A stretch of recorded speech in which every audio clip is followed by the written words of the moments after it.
True crime. You know, when I was a kid, way back when, that wasn't really a term. I mean, sure, there was such a thing, but it's become so popular lately.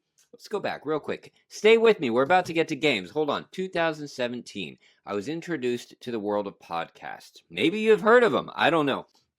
Anyway, there was one called Up and Vanished. It was season 1, and it was an investigative true crime podcast. Now, the rest of the world was already familiar with this because there was a little something called Serial, which, I was late on. I didn't know about it. I still haven't heard season 1. But anyway, in Up and Vanished, it was about Tara Grinstad, a girl who went missing. We found out she was murdered. By the end of the podcast, it actually led to kind of stirring things up, so the case was eventually brought back to life and kind of sort of solved. That led me to seeing legal true crime podcast YouTube channels like Lawyer You Know and plenty of others. We're drawn to solving these mysteries or understanding them as best we can. I wonder because we want to know why.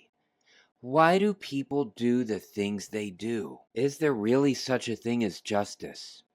If we were on the jury, would we actually convict the right person? Or would we be fooled and send someone innocent to jail? For some, maybe it's just entertainment, and I can't make judgment on that. But at the heart of it, I think we're drawn to true crime because we want to understand each other, the world we live in, and we want to understand justice. And can it really be found? That got serious. So we're looking at games. If you love true crime, that you might enjoy. Actually, that you absolutely will enjoy. I have played all of these. Let me take you through a true crime detective's journey for fictional tabletop scenarios. Each one of these games that I'm going to feature can be played with family, with friends, a nice evening, or they can be played solo, as with the majority of what I try to feature here on Board Games for One. So howdy, and welcome back, y'all. I am Mike, your board gaming every dude, and these are the unsolved mysteries that can only be solved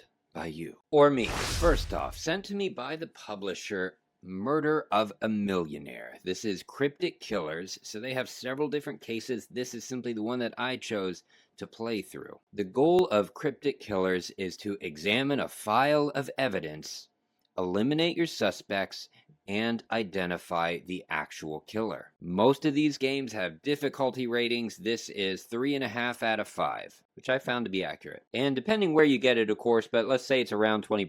And I'm gonna get fired because I really wanted to show this in the bag that it comes in. It comes in like an evidence bag. It looks super cool. I don't know where it is. I blame the cat. We're gonna solve all the mysteries, aren't we, Mr. Potato? Bye, you have crimes to solve. But to play is pretty simple, okay? So you're going to buy it, you're going to open it, you're going to open this file. The instructions are right here. Let me tell you what the instructions are. Dump out all of the evidence. It's all here. It's all available right away. You're going to start with your evidence checklist just to make sure that everything is there. An introductory letter from a detective telling you this is a cold case file about a murder that has happened, which, to give you a little detail, it's Chloe Whittle. She recently won a lottery.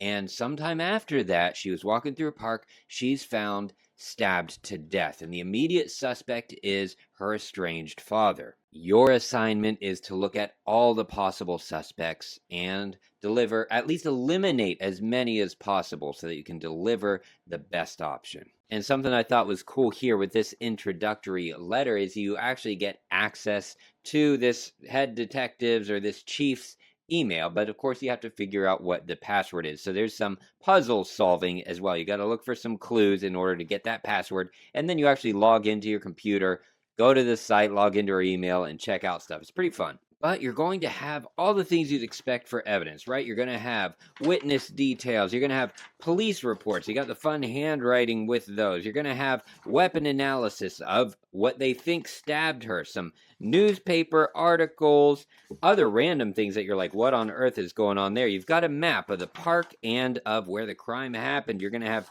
CCTV footage, pictures from certain places that are going to be very important. Newspaper articles. I like that it's newspaper. Fun stuff. Probation. Who was on probation? I wonder. Forensic analysis results. Psychiatric stuff. Is that for the deceased or a possible suspect? I'll never tell. And the record of communications is fun because you've got the typed out part, but then you have the originals in the little text bubbles, which I appreciated. And then, of course, let's get real interesting. We're going to have little stubs. I'm not going to open it up. I wonder what's in this envelope. Maps. Why do we have a train station map? And this is kind of unique to this one. Actual photographs of the victim with people that she was around near the end of her life, or even possibly earlier. So what do? You look through all of that. Look for the connections. And when you are ready to identify who you think the killer is, you log into a website. It's given to you in the first page of instructions.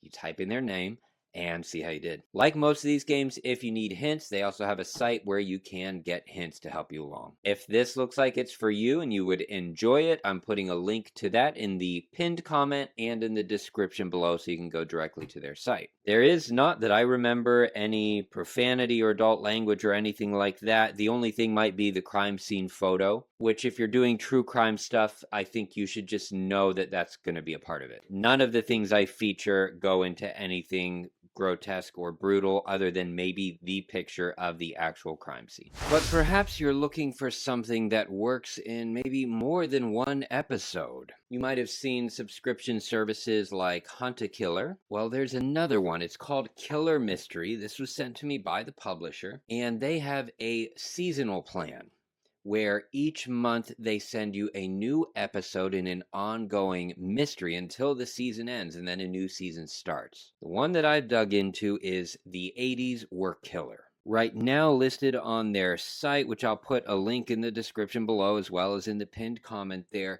It is $29.99 monthly before any discounts. There's a 30% off discount on the subscription plan, or you can pay for the full season for a discount, or if you want a previous season all at once, you can get the full box set of that. So those are your options there. Okay, so how it works: when you sign up for it, you will get a box with the episode for that month. That episode is going to have several envelopes full of evidence from several different scenes, and possibly an artifact of some mysterious importance. But what's interesting about this take is you are not role-playing as a detective. You are playing as yourself, an observer. Just like when you're listening to the true crime podcasts and the YouTube shows that you enjoy, trying to put the pieces together. So each scene, you're going to open it up, and there's going to be all kinds of evidentiary materials in there. But first off is going to be the scene card, and that's going to give you the story. So for this one, if I recall it correctly, there is a couple, some famous fashion designers in the 80s that are found murdered at the bottom of a cliff. I think we're in California. Forgive me if I'm wrong on that. I'm double checking. Yes, I was correct. It's John Hanson, a wealthy playboy and son of famous fashion designers Kate and Louis Hanson, is accused of murdering his own parents. That's right. Okay. All right, I'm on the right. So anyway, you're following this very 80s story. You read your scene card so you know what's happening.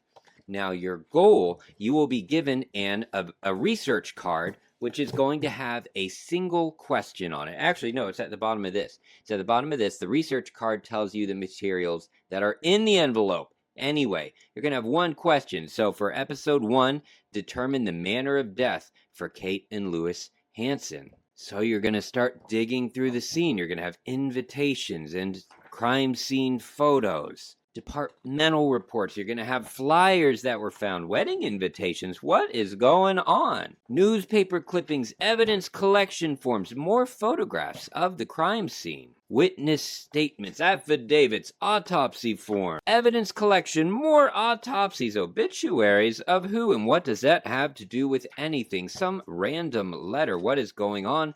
Another closer picture of the murder scene. And what's up with this?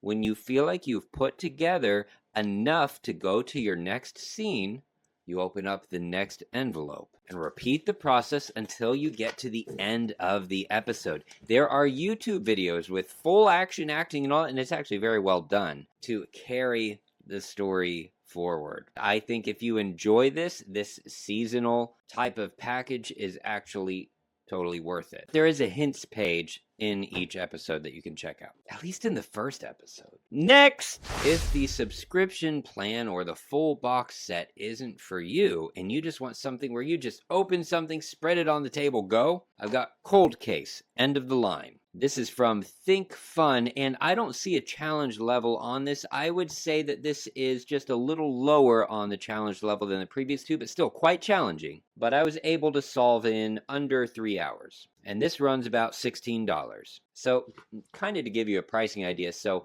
one of these is about as long as one scene in Killer Mystery, and each Killer Mystery episode that you get each month is 5 scenes. It's a total of $30 each month for that. So again, if subscription isn't your thing, I get it. But as far as your money's worth, I do want to emphasize that. I do think you're getting your money's worth on it. So here's what's so cool about this one, Cold Case. It is exactly that, a cold case that is being reopened. So you open this envelope, and is there any like atmosphere breaking rules or instructions? None whatsoever. There is a letter from the chief of police, maybe. It's the Crime Records Administration officer, and they let you know that a case that has gone cold needs to be re-examined, because here's what happened. So back in the 60s, I believe 1961, a man named Leonce Junot owned a jewelry shop. There was a robbery at that jewelry shop, and Leonce was murdered. A man named you find this all out here, okay? Henry Valentine was accused and found guilty of that murder. He was sent to prison. Flash forward to 1982. In 1982, Henry Valentine serves his sentence. He's about to be released, and then he's murdered. So the question is, one, we need to find out who killed Henry Valentine, but also, did we get the right guy for Leonce Junot, or was it someone else that murdered him? So to solve this, your employer here lets you know what you have to do is you have to find an answer by looking through this evidence to these 4 questions. Who killed Henry Valentine? What was the motivation for the raid on the Junot brothers' workshop, that's the jewelry shop, back in the 60s? And where was the gun that killed Leonce Junot from 1961 to 1982? In other words, where was the murder weapon all that time? You just go, and I love the quality of this evidence. I really like the evidence in the others as well, but since this one goes all the way back to the 60s, the evidence from the 60s is aged, where the evidence that's more recent is not. I thought that was a pretty cool touch. But anyway, we've got transcripts from meeting with the different suspects, this aged map, and all this stuff. Look, all of this stuff is available right away. You've got a newspaper. Don't look too close if you don't want spoilers. You've got witness statements. We're up to the 80s now. We're getting things. We've got crime scene photographs. I'm not going to show you all of them, but these are real photographs. I absolutely love that. You've got police notes that were collected, looking at photographs of the locations, more witnesses and their statements. You've got autopsy reports. I'm just throwing stuff around. Family members and things and tickets and maps. And what's a visitor list for? What's going on? I don't know. You've got more witnesses and all of their statements. And here's something creepy. That's not weird at all. More people examining a bullet. Interesting. And why on earth do we have this ancient newspaper for a more recent part? And what does this beautiful piece of jewelry have to do with anything? All of this is available right away. You scatter it all out and you solve the mystery. That's it. And you know what? I was successful. I struggled a little bit with one of the questions. I didn't get it correct the first time. They give you a hint to tell you to go back to kind of narrow it down, and I used that, and I was able to solve it. And now for something completely different. That's right, we're going to an actual box-type board game. But just like the others, this is fully cooperative with family and friends or by yourself. Until proven guilty. In this one, we are trying to turn all of the jurors to our side as the defense. That's right, we want them all to be flipped to green for innocent, not red for guilty. So we are actually being walked through the narrative of a court case. And the case that we're doing is the Starry Sky Necklace. I believe there are 2 cases out right now. Published by DV Games and runs under $20, sometimes around $15. It is a single playthrough case, so once you've played it through, you're done. The crime. Mr. Starr, a wealthy gazillionaire, was murdered at his home while 3 guests were over. There were 4 people, including Mr. Starr, in a room with no lights on. When the lights came back on, Mr. Starr was dead, killed by a stab wound to the chest. One of the 3 guests in that room, Mrs. Sampath, stands trial as the accused. You are her defendant. You do need a phone for this game. There will be a website that you sign into in order to answer questions. You're going to have a deck of larger cards. This is the narrative. You're going to read the top of the card that you can see. It might tell you to open an evidence envelope. So you're going to open up, say, evidence envelope A, and we're going to have different cards in there that are going to be things like letters or receipts or even different characters that are involved in this case. Police reports, sticky notes, the defendant, and of course, yourself. At the bottom of each narrative in the trial is going to be a question that you need to answer. So this is going to be trial card 2. So in the website on your phone, as you answer the question, it will match. It will be for trial card 2. So for example, this one asks, it says, who else had any interest in killing poor Gregory Starr? So I'd have to look through what I have available and be like, is there anyone or anything here? Calm down. That could be an alternate suspect. Once I find that card, each one has a number. You're going to type that into the website. It'll tell you if you are correct or wrong. If you're wrong, it will possibly give you a hint to go back. There were some cases where it didn't give me a hint, so I tried again, but the second time I got it wrong, it did give me a hint. When you are correct, it will usually tell you to flip one of the jurors to the innocent side. Once you answer that correctly, you go to the next card, read the narrative, answer the question, open up more evidence until you get to the bottom, the 18th card, and you're able to successfully defend your client.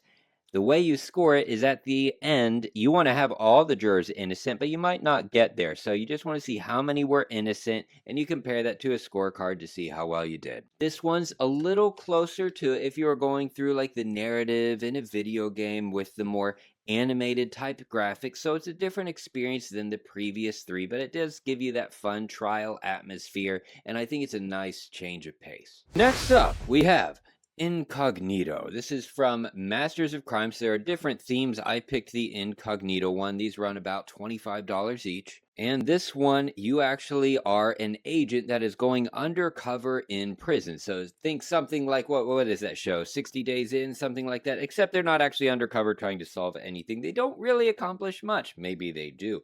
Anyway, this one, you're actually going to have a paper board that you lay out, and it's paper because you're going to be writing on it with a pen. You're going to have different characters laid out, and you're going to be writing down their motives and alibis and notes. So what's the deal? Well, there is this gang that the FBI is trying to take down. However, they know that they actually formed and seem to thrive in this prison.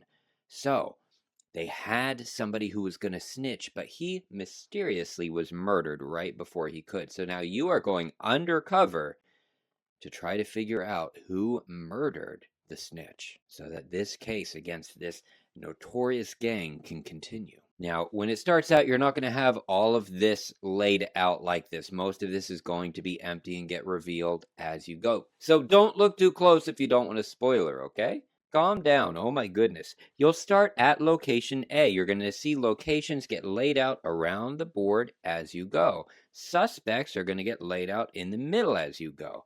You're going to get cards throughout that are going to work as evidence as you go, as well as big giant envelopes. Don't look too fast. Big envelopes of evidence that show things. You're going to be solving codes, solving riddles, hacking into computers, but basically this is how you play. You start out with a card. You look at the picture closely because what is in there is important. It's going to help you with making the decision that's on the other side of the card. On the other side is a narrative, as well as instructions to reveal more cards from a deck. They all have numbers, or to break the seal on an envelope. So for example, you might have envelope 9. The seal is sealed, but once you're instructed to break it, like for the first one I'm going to show you, you're going to have some kind of evidence there to add to what you're finding out. You're also going to have this timeline card as well as checklists on the back to help you with notes and to just make a timeline of what happened and when, because there's a lot going on. Box says 2 to 4 hours. For me solo, it's probably more like 5, but I'm slow. However, the riddles and password things when you have to log into different websites to hack into different accounts and all that, so far I've been able to figure out each one. If you get stuck, just like with the first few games I showed, there is a hint place that you can go in order to help you progress. But all right, you read the card, you open up whatever it says, and then usually there's going to be a choice at the bottom. And based on what you see on the front and what you know from all your other evidence, you're going to make a choice between like A, B, or C.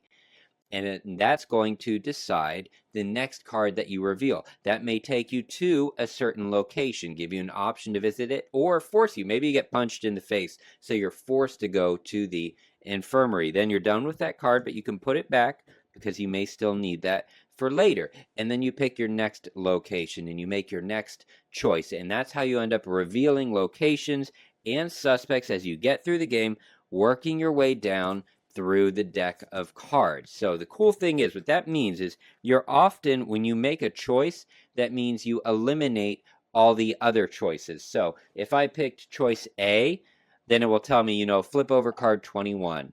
All right, so I'll do that, and I've got new information, but it will also say maybe discard cards 22 and 23. So they're out of the game. You don't get to see what's there. So if you play through it more than once, you'll have a different experience, but really, you only solve the crime once, so it's just so it's a unique play for everybody. Anyway, as you whittle down through the draw deck of cards, you'll get to the very end. Once you get to the bottom, it's time for you to decide who killed this man. Where are you going to go from now? So that's where you need all these notes, and when you're ready, you make your choice and you go into the finale deck. See how you did. What games would you add to this list? And is this helpful for you? Did you enjoy this? Are you interested in true crime style, investigative style games? Please give me a like if you enjoy it so that I know that you want more. Subscribe to hang out with me more, and check out those comments. The comments is really where the wealth of information is, as you give me, well, usually you tell me what I did wrong, which is appreciated. That doesn't bother me at all. Then people get the corrections. But it's also where we get new ideas or just have a good time. So feel free to comment. Look, I love you all. I'll see you next time.